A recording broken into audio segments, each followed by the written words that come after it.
অনিবার্য বিপ্লবের কবি খ্যাত আসাদ বিন হাফিজ আর নেই।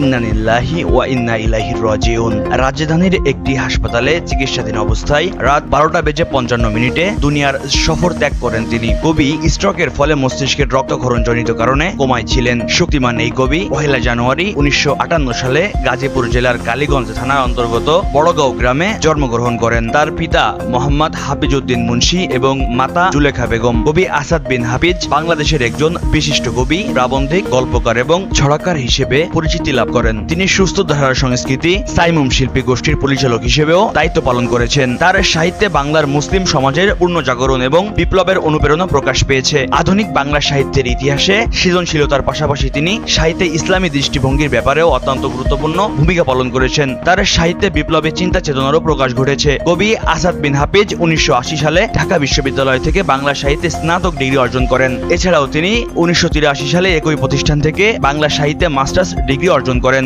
শিক্ষা জীবন সমাপ্ত করে তিনি কর্মজীবনে প্রবেশ করেন। কবিতা, গল্প, প্রবন্ধ, শিশু সাহিত্য, গবেষণা সম্পাদনা ইত্যাদি সাহিত্যের সব শাখায় কবি আসাদ বিন হাফিজ রেখেছেন তার অসামান্য প্রতিভার স্বাক্ষর। তিনি প্রায় 81টি গ্রন্থ প্রকাশ করেছেন। এ পর্যন্ত এই কবি তার বর্ণাঢ্য কর্ম ও সাহিত্যর স্মৃতিস্বরূপ অনেক পুরস্কার ও সম্মাননা পেয়েছেন।